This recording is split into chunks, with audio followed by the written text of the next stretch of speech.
Welcome to Mind Tricks Radio, where we'll explore contemporary topics in psychology through interviewing creative and innovative thinkers in the field. I'm your host, Dr. Larry Kaplan. Thanks for tuning in.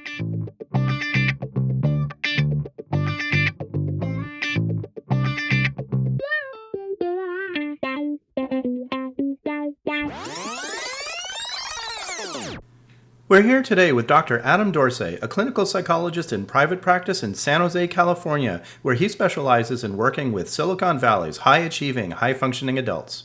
Dr. Dorsay has appeared in the news and in documentaries and gave a popular TED Talk on men and emotions.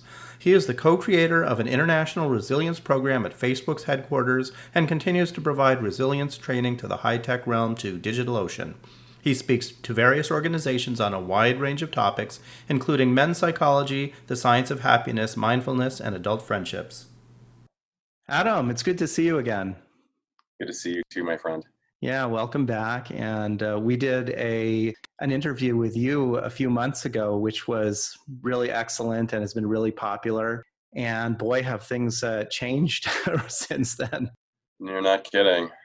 Yeah, so you're in San Jose and I'm in Honolulu. We're doing this through a video conference and just want to apologize in advance if the sound quality isn't great. It seems like the connections haven't been so good, but we'll do our best here to have this conversation. We'll make up for it in the human connection.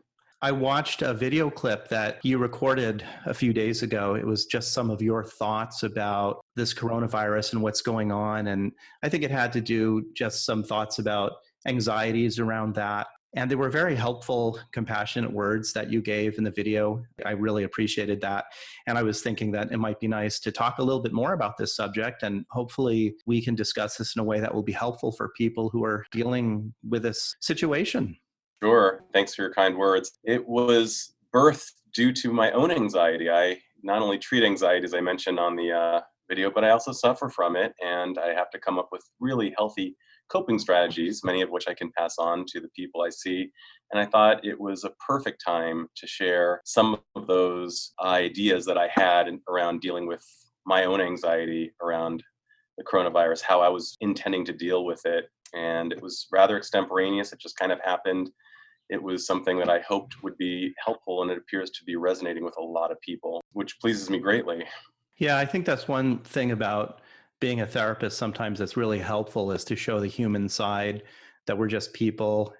We don't have any magic formula for being above everybody else emotionally and psychologically. And that human aspect of it is what helps us connect with people who are experiencing some of the same kinds of fears and anxieties and things in life that we do.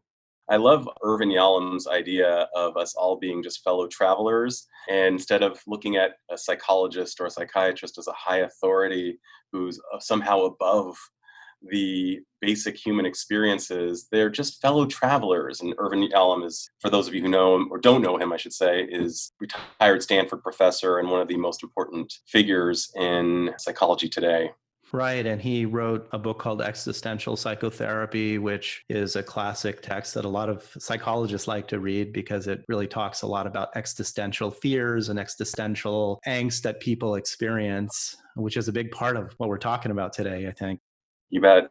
You've been seeing patients throughout this coronavirus crisis, yeah? Yes, I do it exclusively via video therapy, and I found that it works very well, especially because I have already established rapport with those patients. And I always ask at the end of the session, hey, how did it feel to see me through this instead of face to face? And for the most part, it's been working very well. They've all indicated that they would prefer to see me face to face, but that this has been a very good close second best, especially considering the situation. I've had the same kind of experience. So I've switched mostly to telehealth for the time being. And I think everybody appreciates to have that, not so much because they don't want to come and see me face to face. We both prefer that, but just not going out and being exposed if they don't need to be for the time being. And it's great that we have a profession that allows us to be able to communicate and help people in this way. It's amazing, and we're so blessed to be living in a time where this platform exists so that we can reach people, especially given how badly they need our services during this time, in a way that is helpful. Yeah.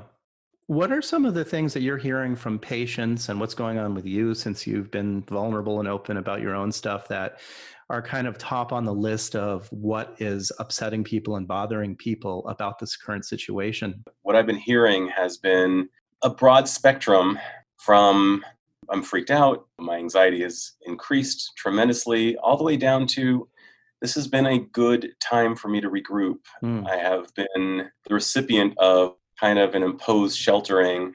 And during this time, I'm looking at videos from all around the world, seeing that the canals in Venice are clear for the very first time in decades, seeing the air quality in China doing better. And I'm trying to take inventory of my own life and what I want to do with it.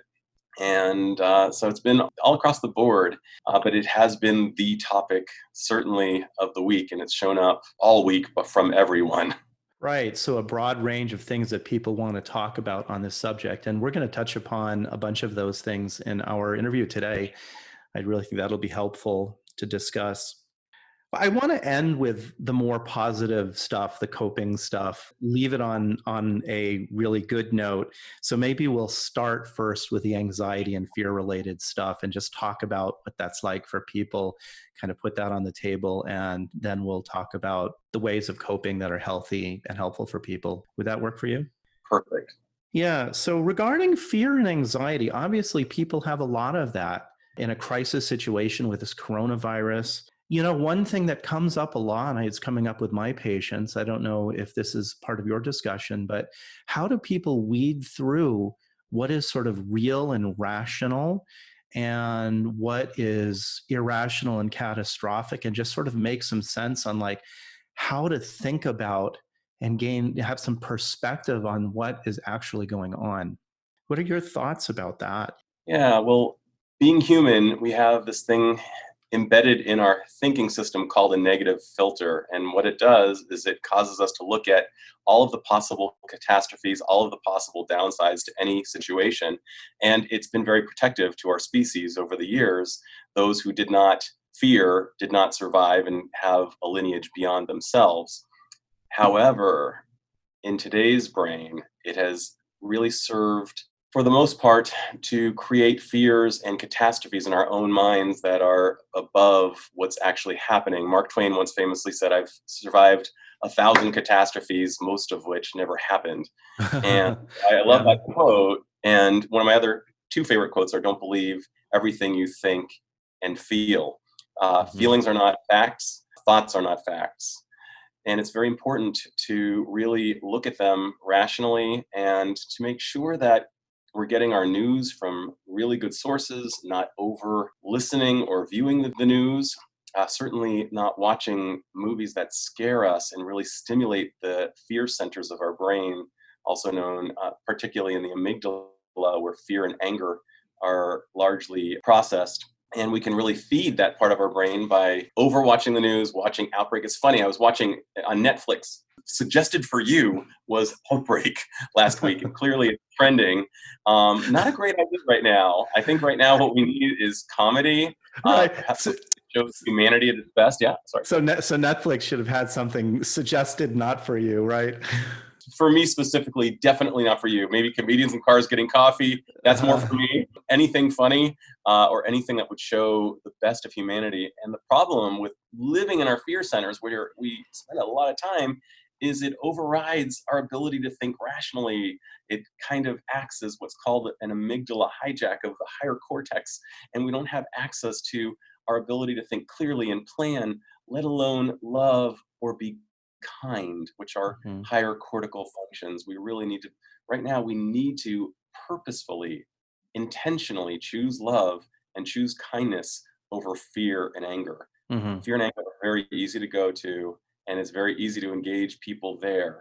So the And amygdala kind of kicks in this fear, anxiety, anger, emotional response, and when that's working, it wipes out the other kinds of thoughts and feelings that are the kinder and better ones for ourselves. totally. And one thing we can do while we're at home is even make preparations for when I get anxious, here's what I need to do. It could Yeah. be remind myself of a song or a particular image or just noticing that I'm anxious now and this will pass, Hmm. mindful around the anxiety itself. But it's good to plan for the anxiety because the anxiety pops up like an ugly pop-up ad on your computer screen, and sometimes it can be a hard little bugger to wrestle with in real time. So, getting back a little bit, I just want to get this one out of the way because I think it's important. This whole idea of media, because the media is just, it can be an inundation of information, right? So And true. everything from movies and TV series to social media to just what we're seeing on the news. And I don't know how you feel about this, Adam, but I sort of feel like a lot of the news really should be kept to a minimum. I mean, you think about the news corporations, the news agencies, they want to keep people engaged. And the way that they keep people engaged is by engaging that amygdala, right? They want to put these news stories out there that keep people wanting to read. And the more they read, the more anxiety and fear they feel, the more engaged they'll be in with the media. And so maybe that's not the best thing for people to be constantly engaged with following the news and watching the media in that way. Absolutely. It's so good for their bottom line to keep people attached to the news. And they are also able to say very captivating messages like, stay tuned or else Yeah, something bad may happen. You might miss out on something very important. FOMO is real, especially now, and becomes all the more inflamed, and it can become addicting. It's particularly dangerous when we are glued to our screens in bed, because the bed should only be used for two things, and right. that is basically sleeping and sex, Yeah, and not reading about horrors, because eventually you begin to associate your bed as a stimulus for stress rather than a stimulus for relaxation. We need that too. But yes, I wish the media had some concept of how much fear and anxiety they're able to promote, almost like a wildfire. And of course, they're listening to their bottom line. So, right. our responsibility to decide and take responsibility and not be victims to it and say, I will limit myself to this much media per day. And I'm telling my patients, I don't know if this is what you're doing, but I'm just sort of saying like, look, if you want information about this coronavirus, go to the CDC website. You know, they're trying to be objective about the news as it relates to what people need to know and what's important to them, and check in with that from time to time to get information that's pertinent, rather than, gosh, I don't want to minimize anybody who's personally suffered a tragedy because of the coronavirus. It's not healthy for people to be in that mindset constantly. So checking in with information from the CDC is a good way to get information that people need to know about what's going on. I love what you said. That's such wise advice, and I do the same with my people. I imagine that as you're viewing the news and finding out about the person who died, the first thought you think is, "Oh my gosh, and that could happen to me." And already you're imagining Yeah, your death. right. This is not helpful. What is helpful is looking at, what do I have control over in my life right now? One of the things is watching this. Yeah, Maybe this is good for me. Does it help or does it hurt? Does it help or does it harm? And it's a very binary question. Does it help or does it harm? Ask yourself this and do a sorting. Don't watch it. Watch something else and yeah. figure out a plan to stay healthy and sane until this passes. Governor Newsom was speaking to California in a way that I thought was really brilliant. He was holding COVID-19 as a point in time rather than a total game changer for life as we've known it. A lot of people are future tripping and catastrophizing and deciding that life as we know it has stopped. Yeah. And the way Governor Newsom held it, and I think it was the most psychologically healthy, because we don't have any evidence at present that life will be forever changed afterwards from a macro perspective. It is a point in time. I'm holding that in my mind right now in that way. I'm hoping that is the case, and I have no evidence to the contrary. And that's the only way I can hold it. The 12-step mantra of grant me the serenity to accept the things I cannot change, the strength to change the things I can and the wisdom to know the difference. I mean, that is so wise. And whether or not you're in 12-step program, that is what we need to be asking ourselves. How can we have the serenity to accept what we can't change and the strength to attend to the things we can change? And how can we, over time, accumulate the wisdom to know the difference between these two things? I think it's Yeah. brilliant. Yeah. I'm thinking about, like, in my life, and you and I are about the same age, so we probably have similar memories of our shared history here. I Absolutely. recall 9/11, right? That was a Sure. major event that Terrible. occurred. Terrible. And I was also remembering the beginning of the AIDS epidemic, which Oh, was, I mean, it was really awful. And I think you and I were probably in high school when that was sure. starting up. And both Yeah. of those situations were really, really awful in so many different ways. And of course, the world did change after those two, but the world didn't end. It adapted to new realities of things that people needed to be aware of, and they learned how to adapt and continue living and having life, and society continued after that. And so I wonder if maybe if those are other examples of points in time where there was a crisis that was really, really awful when it happened, but the world figured out how to adapt and move on. I think that's great. I think that's true. Darwin talks about the idea of it's not the smartest and it's not the fittest who survive, it's the ones who can adapt. Yeah. And we've shown great resilience as a macro society and that we have been able to adapt. And I am an optimist. I believe we will adapt when I'm not sitting in fear. And of course I can go there very easily. Yeah. I hate being there. It's a bad place, and I'm choosing very intentionally to spend most of my day in a place of optimism and in a place of just taking it one day at a time. As cliche as that sound, as simple as that sounds, I believe that taking it one day at a time is simple but not easy, and we just have to just do it in that way and not try to stuff an entire pizza down our throat, but rather take it one slice and one bite at a time and attend to it without perpetual overwhelm. I agree. And I want to say more about that as we go through this. I do want to get back, though, to the media a little bit, just because I know that this is coming up for people. And there's some other aspects of that I'd like to just touch upon for the purpose of Yeah, our interview today. Another one is social media. sure. And one thing at least I've experienced with my patients, is that it's so easy to get a lot of misinformation through social media because anybody can post anything they want about anything, right?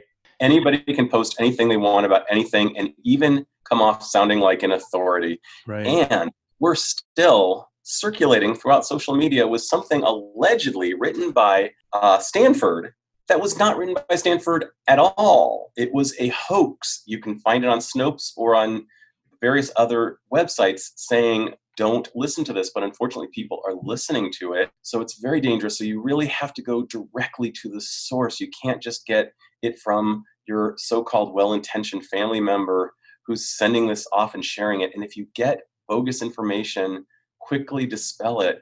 Let the Right. people know in a kind and gentle way. Please don't promote misinformation, because misinformation too spreads like wildfire.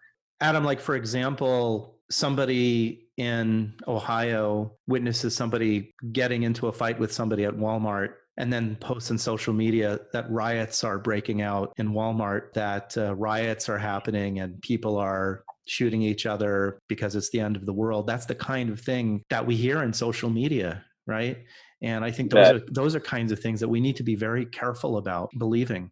if it leads, I'm sorry, if it bleeds, it leads, is what they say. And Mhm. that's for journalism and social media. So when we see this, we think, oh my gosh, the world is going to hell in a handbasket because somebody got into a fight somewhere in the Midwest at a Walmart, and it's going to generalize to every Walmart everywhere.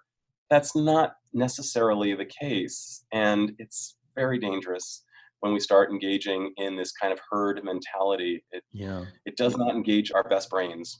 I want to talk a little bit too about what's going on with the social distancing, which is what they're calling it now, right? Yeah. And obviously, lots of things have closed down. Stores are closed, airlines are closing down, states, countries are shutting their doors. Like, there's been an unprecedented shutdown therapists are not seeing patients in person. They're doing it by telehealth. So there's been a lot of changes. And I think one fear that I hear people coming up with is if these practices of social distancing are occurring, it must mean that it's an apocalypse. Right. That's also an area where we need to keep some perspective here, right? Because I see it as social distancing as a means of stopping the spread of this virus to protect the most vulnerable people who could catch it, rather than everybody needs to avoid everybody because everybody's going to die if they catch the virus, which I think is an easy thing for people to jump to that kind of conclusion. What do you think about that? Yeah, I think you're spot on. People are generalizing and catastrophizing. The answer is we just don't know. But going to the worst possible outcome is not helpful. We think on some level that it will serve to prevent or prepare us, but it actually doesn't. It actually inhibits our ability to think well.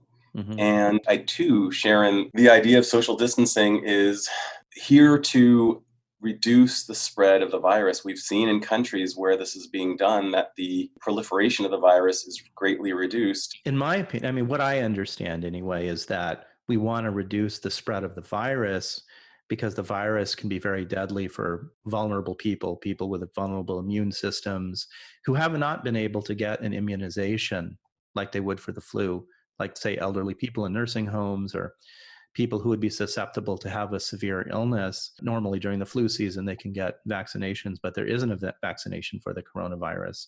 So those people are particularly vulnerable, and we want to protect them by trying to stop the spread of this, as opposed to kind of the idea of like, this needs to be stopped because anybody who gets it has a high chance of dying. That's just not the case. The way I'm holding the idea of social distancing in my mind is similar to giving blood at a blood center that needs to collect blood. We're doing this to protect others and possibly ourselves, to reduce the mortality rate, and that it's not a sign of end of times. It's really to protect our fellow humans. Right. Yeah. And what I'm telling my mostly healthy patients is, hey, you're distancing yourself to help stop spread of the virus so that you're protecting somebody else who might be a lot more vulnerable to this, rather than you're separating yourself from your friend because the two of you might kill each other if you infect each other.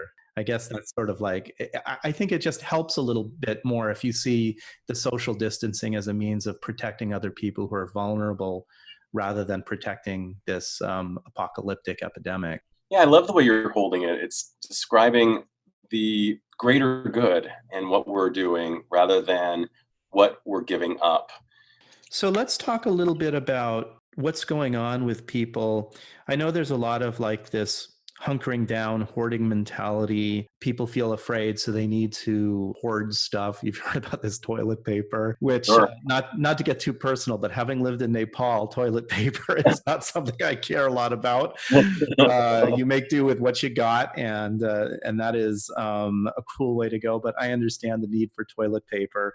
But what do you think is going on psychologically for people when they feel the need to hoard stuff, grab onto stuff, be afraid of running out of food?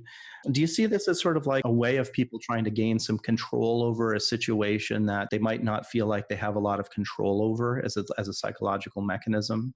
Exactly. I couldn't have said it better. I've been seeing all types of energy placed on trying to have control over this thing that we have no control over. Somebody was telling me that she was furiously wiping down the counters at her home where only she and her husband live, Yeah.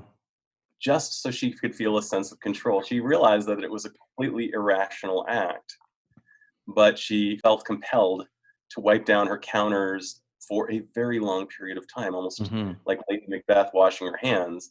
And now, of course, we're washing our hands more than we ever have.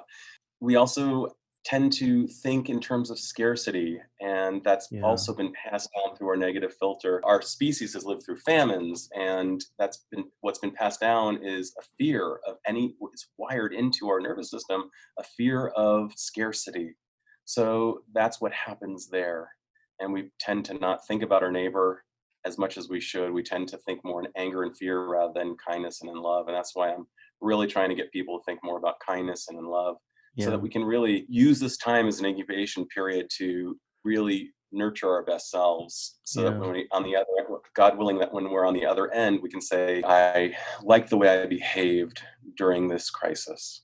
Yeah, so psychologically speaking, humans don't like uncertainty. They feel very uncomfortable not knowing what's in store for them for the future. And especially when there's something like this coronavirus, which is generating anxiety for people. And so trying to feel like you've got control over the little things you have control over is helpful for coping with that. And so that includes hoarding, stocking up, having that scarcity mindset, and protecting oneself, doing what one feels like they need to in order to feel like they're gaining some control.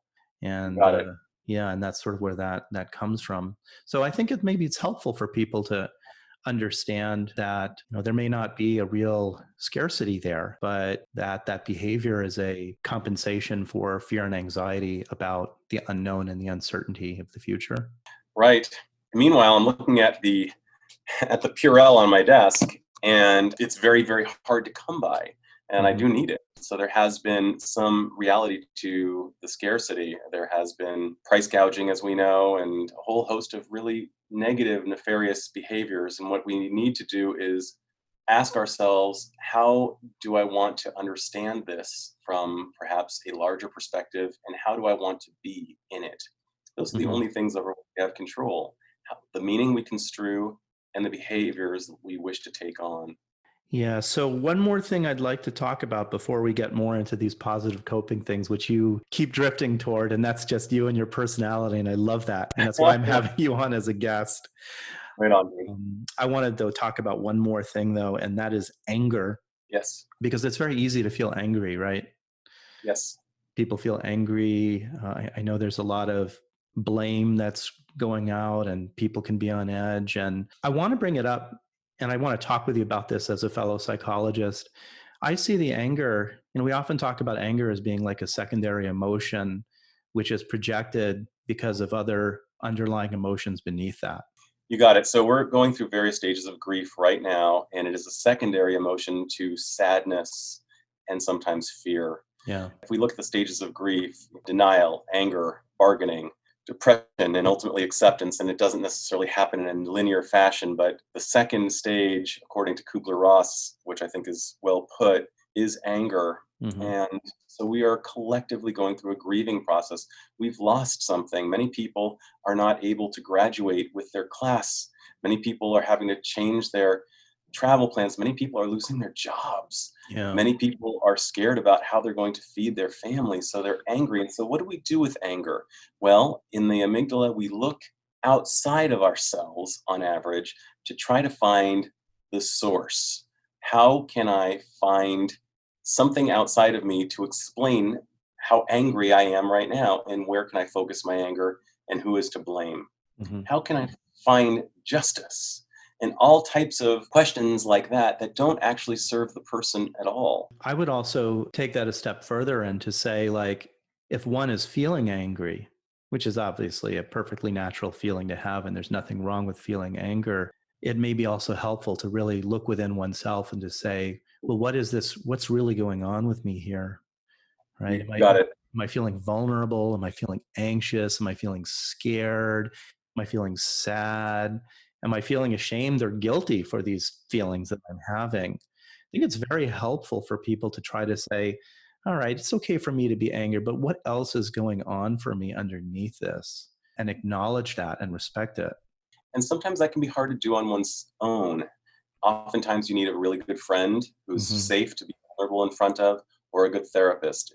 Now is a really good time to be in therapy. But yes, if you can look beneath the emotion of the anger and attend to the sadness and attend to it in a loving and compassionate way.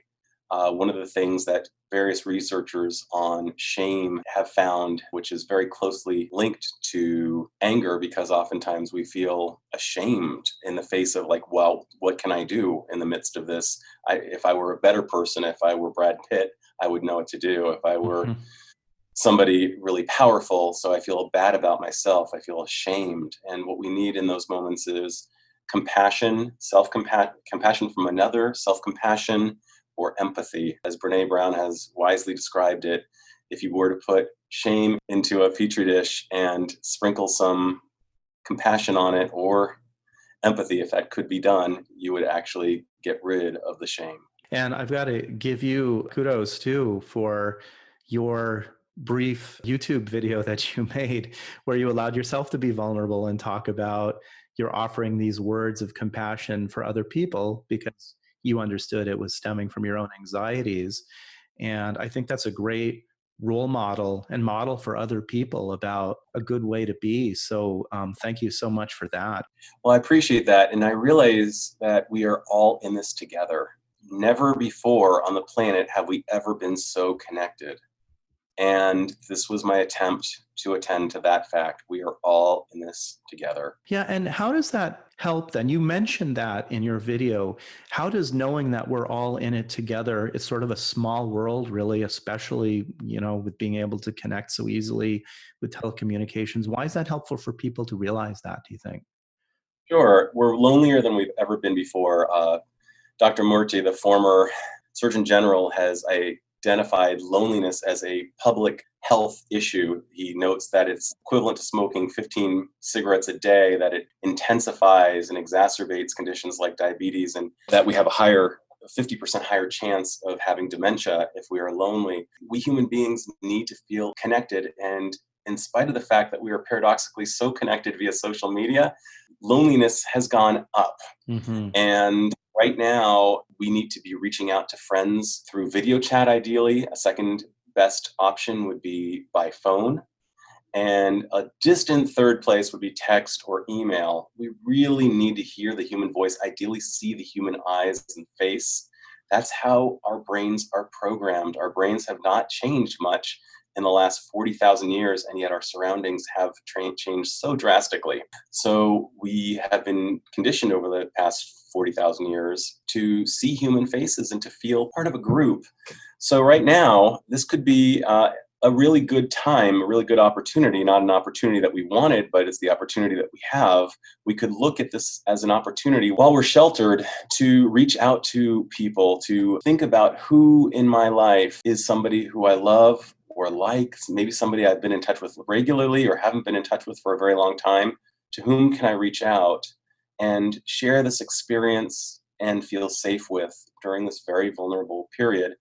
You can do a lot of creative things while you're reaching out, and you can have each of you go to the fridge and grab a beer or have a cup of coffee or play a board game. You could play music together. You can get really creative or just talk. Yeah. You could even start a virtual book club. So anyway, I'm spinning out on all the important ways that we can connect. And right now, we will be more lonely than ever before. And remembering that we're all in this together is a good mantra. And doing something about the loneliness and not just stewing in it is essential. Yeah, I agree, Adam. And you talk about gratitude as being important. I think that's probably ties in somewhat to honoring these relationships and friendships that are important and connecting with people. But you mentioned gratitude as being an important focus in a time of crisis and a kind of time of difficulty. And what does that look like? And why is that? I mean, obviously, gratitude seems like a good thing, but why is it important now? What's so funny is gratitude used to be seen as kind of a woo-woo new agey idea, and it had no real research behind it. But now we've seen functional MRIs that show various parts of the brain, particularly in the frontal area, that are enhanced by people who regularly practice gratitude. And what gratitude can do is it can actually displace our anxiety and our fear by really tapping into what is good now. For example, during this sheltering period, I'm aware that I have warm water and clean water. That's a big deal. Mm-hmm. I have an internet connection and I'm able to connect with you right now. That's a big deal.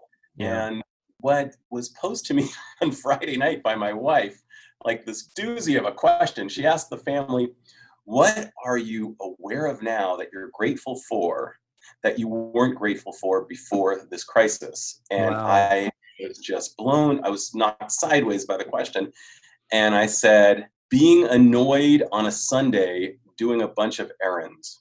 Like, what would I give to be annoyed on a Sunday to just go out and bang out some errands and feel really annoyed while doing it? Yeah, I'd that's love a to have that great experience. point. Yeah. So I'm hoping that at the end of this, Instead of being annoyed on the Sunday when I have to bang out those errands and think to myself, ugh, I don't want to bang out these errands, I'll think, I get to bang out these errands. Yeah. I get to actually hand cash to a cashier, smile, shake hands with somebody, Yeah. things So that I take for granted for so long. do you think people should consciously be doing gratitude checks right now? Like, how would that look for like a typical person in their life? The only people for whom, by the way, this would be contraindicated is if you find yourself doing a gratitude exercise and rolling your eyes. It has Uh-huh. been found that if you are eye rolling in the midst of a gratitude exercise, it's probably not for you. Mm-hmm. Try something else, like even just noticing good. Like, this is good. Like, Mm-hmm. oh, the sun is shining. This is good. I heard the sound of a bird this morning. This is good. But gratitude is what ends up happening is we end up priming our brain instead of looking for what's awful or what's scary. We end up priming our brain to look for what is good out there, and our gas tank in life feels fuller. Yeah. If we don't really notice what's good in life, we constantly go around doing retail therapy, trying to buy things or trying to eat things, and trying to fill these emptinesses in ourselves, when in fact, we're way more full if we would just take the time to do an appropriate accounting of what's in there. Yeah, I did an interview with a friend of mine, Dr. Sarah Sarkis, on the power of the unconscious a while back. And we really talked about how, well, really so much of what goes on churning in your mind back there is happening on an unconscious level. You're not aware of it. And one thing that she talks about, which I think you're talking about now, is putting in that effort to bring the unconscious to the conscious, becoming aware of the things around you, to become aware of the thoughts you're having, and try to be more aware of the way that you'd like to be thinking about things. And one of those ways is having more of a focus on gratitude, and also having a focus on the things that make you feel good and that are good for you. That, like you said, the bird chirping outside. Like, here in Hawaii, we've got awesome birds. Not to belittle the birds in the Bay Area, because you've got some great birds there too, but we have birds that can seriously like carry a tune for like 20 to 30 seconds. And they're just in the background. Like, you usually you're not aware that they're there. But when you stop and you listen to them, like, there's no way that you can feel anything but like uplifted by that. That's such a great call. I love the exercise of closing your eyes and just listening to the world around you because we miss so much. Yeah. And to your point about the unconscious, my gosh, one of my all-time favorite quotes comes from Jung: until you make the unconscious conscious, or another way of saying it, until you bring the unconscious into your consciousness, it will drive you and you will think it's fate. Yeah. And of course, the fact is we can't bring all of our unconsciousness into consciousness, but we can bring more. And we can also talk to our unconsciousness by engaging in these gratitude exercises, because we will begin to enable all types of psychological and physiological interactions that will really cause our body and our mind to hum in a much better way. Right. And that, like you were saying at the very beginning of our talk today, being aware of the thoughts and feelings, because those are all entirely within yourself, right? And if you become aware of them, I'm feeling this way, I'm thinking this way, and you have a conscious awareness of them, you have the ability to attend to them and make a conscious decision how you want to change it around, if that's what you want to do, or just honor it, but be aware that it's actually there. Aaron, we spend so much time looking out, and it's Mm-hmm. funny. This reality can be reflected if you look at the budget of NASA Mm-hmm. versus the budget of the underseas exploration funds. We have very little funds comparatively, I've been told by an oceanographer, Uh-huh. compared to what we have to look out there Mm-hmm. for. And what we could find under our oceans could really save a lot more lives, I'm told, and we know very little about what lies beneath the ocean. Similarly, we as humans seem to look out rather than within. Wasn't there a movie about exploring the ocean deeps and the aliens were actually on the bottom of the ocean floor? Yeah, and it was really great until the very end, if I recall. I think it was a James Cameron movie, wasn't it? Yeah, I think so. Oh, that's an oldie. Like Oh, The Abyss, was that it? the Abyss. There you go. Yeah. And anyway, like sort of the idea that, I don't know, I'm just playing this idea of that looking out there for the aliens, and all along they're sitting at the bottom of All along they've been sitting under the water, right. singing "Under the Sea" from Little Mermaid. That's right. That's right. So, Adam, a couple of other things I want to ask you about, and these were things that you had mentioned in your video about coping. And one of them was like feeling like you have control over the controllable things and not focus on the uncontrollable ones. Right. I think it's essential because it takes us out of a victim mindset.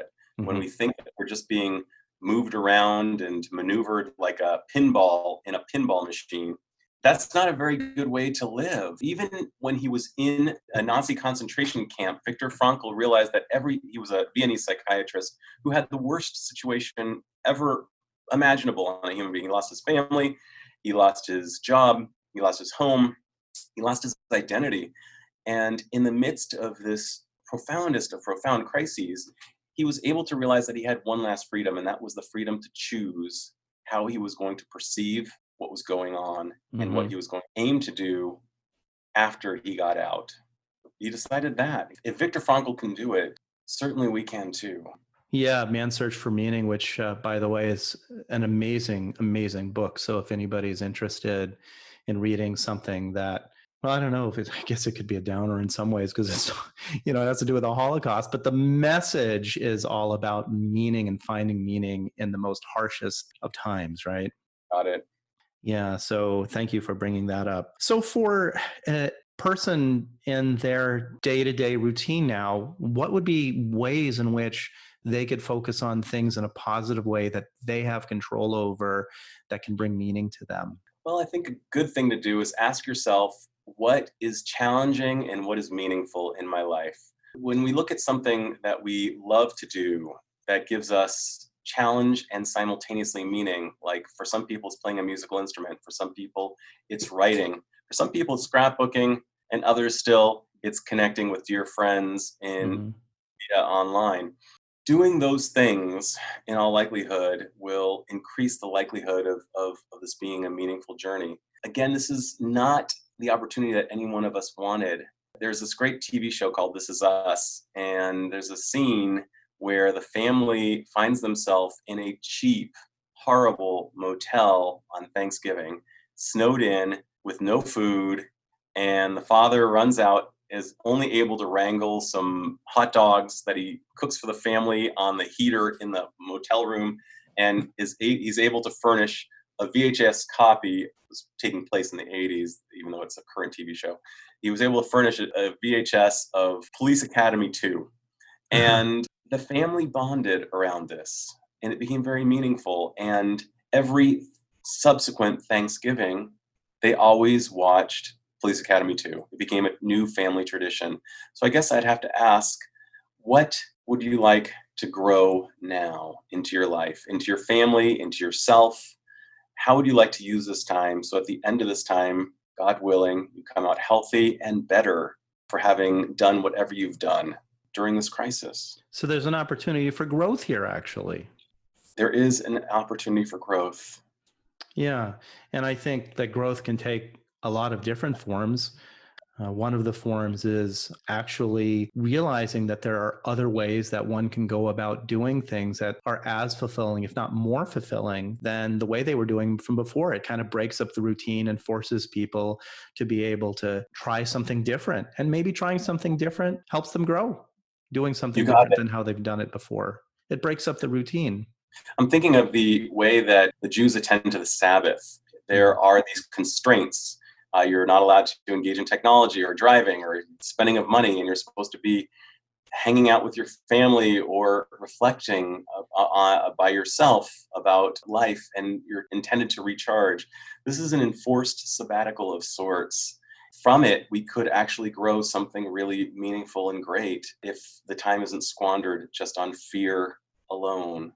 That time is usually spent trying to be very mindful and focused on the family and very in tune with what's going on in the moment. Yeah. Got it. Another way too I wanted to mention about the growth is not just in terms of rethinking the way one does things in their life, but also just realizing that one has the psychological and emotional resources to adapt and change. And that in and of itself, I think can be very empowering for people. Sure. And I've seen great examples of that where people have been really tested by this already, and they're showing how strong they actually are. I have an acquaintance whose family is overseas right now. He's alone, and he's an extrovert, and it's very painful, and I'm seeing just how strong he truly is. And quite frankly, my mind is blown. So yeah, we don't know how we'll be tested during this time, and hopefully we'll be able to show up strong. And hopefully we won't be tested too hard. That would be ideal. Yeah. And you talk about the opportunity and the importance of focusing on self-care and one's own needs. Why is that important? Huge, just attending to the basics. I mean, are you hydrating well? Are you getting enough sleep? Are you eating well? Are you getting a little bit of exercise or meditation in on your day, or something that is truly rejuvenating? We are often, there's kind of a cliched term that we're human doings and not human beings. Mm-hmm. And that's problematic. I mean, we have this dash between our birth date and our death date. And were you actually here for the dash between the birth date and the death date? And if you're not taking care of yourself, you're probably not going to be here for most of it. Mm-hmm. The important thing in life is the opportunity to actually be a part of it, to be at the important moments of life, and to be at the not so important moments of life. Thich Nhat Hanh, the great Buddhist monk, says, when I get a sore throat, I'm enlightened, because I suddenly realized how good it was not to have that sore throat. Yeah. And there's something about just being present for not having a sore throat, or for being able to listen to music that we really love, and to really, really take it in. I think that kind of gets back to some things that we were talking about earlier. This crisis is going on, whether we like it or not, and we could spend the entire time indulging in the media, indulging in our anxieties and our worries and our fears, just focused on that. Or we could try to shut that out as much as possible and go for a walk, play games with our family, spend the opportunity to learn, soak in a hot bath. I mean, these are things that maybe we don't even get as much time to do typically anyway. And so there's different ways that we can respond and how we can move forward with this. And the self-care seems like it's probably the better one. Absolutely. And I'm going to get a little geeky here with you. There's a concept known as the approach versus the avoid mindset. Mm-hmm. The approach mindset says, I'm going to go kick some major ass. I'm going to make $1,000 on this deal. Mm-hmm. The avoid mindset says, I don't want to lose $1,000 on this deal. What we found is that people who keep things in the crosshairs, keep things under their target, really, really go for it and have the approach mindset, they're more likely to reach their goal, and they're happier while they're doing it, versus the people who are in the avoidance mindset, who are just trying not to accumulate losses. They're generally less successful, and they're generally way less happy in the pursuit. And to take this to an even geekier level, Adam, I would almost argue, not to scare anybody, I don't want to do that, but we know that there's such a strong mind-body connection that people who are more focused on moving forward, trying to be positive, trying to be proactive, trying to feel empowered, are probably going to be healthier in life, not necessarily about this coronavirus, but in life in general. That's just a healthier mind-body approach to have.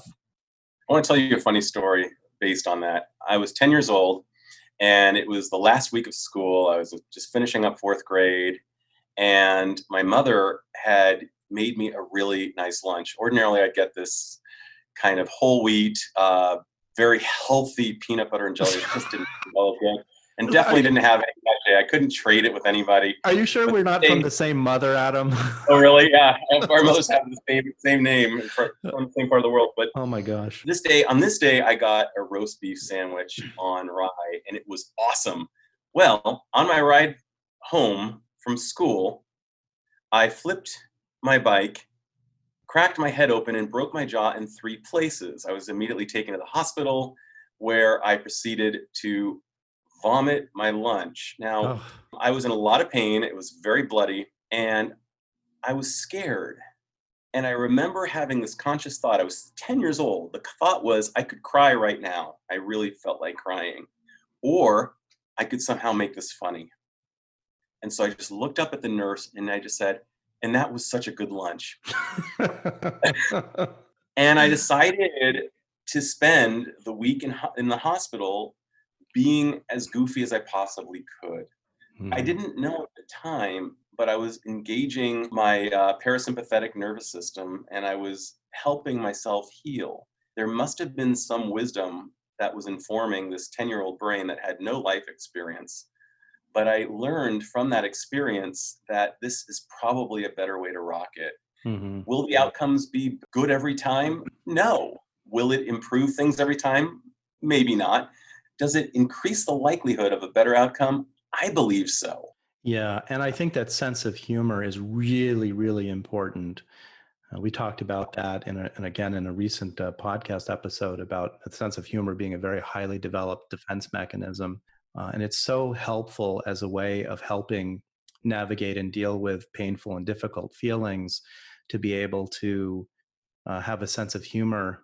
It just seems to be very healing and helpful for people. Absolutely. And one of the things that I've also found is that engaging in too much gallows humor, too much black, dark humor, is not going to be as helpful. Mhm. Cynical humor or humor that is actually just cynicism. That's actually not good. Mhm. Being sarcastic with other people during this time in a mean-spirited way. But what will help is watching goofy stuff together. My family and I watched some really funny movies over the weekend, and we're sharing laughter. And I don't know who said it, but I love this expression that God can be found in shared laughter. And I think Mhm. that's a beautiful concept, whether you're an atheist or not. There's something beautiful about that concept, about God being found in shared laughter. There's something so powerful about sharing that as a common denominator. I agree. Adam, I guess it's about time to wrap up. I mean, this has been really fun talking with you, and we could go on forever here. Hopefully, what we've talked about is going to be helpful for people and uplifting and help people just sort of navigate this difficult time. Are there any final thoughts that you wanted to share before we wrap up? I think we've covered a lot, and I too hope that this has been helpful to the listener. This is going to be an evolving period for all of us, and I'm really grateful to hopefully be part of the solution rather than part of the problem. And I think it's going to be incumbent for all of us to think, how can I be part of the solution instead of part of the problem? I agree. Adam, thanks so much for chatting with me today. It's been great to see you. It's an honor, my friend.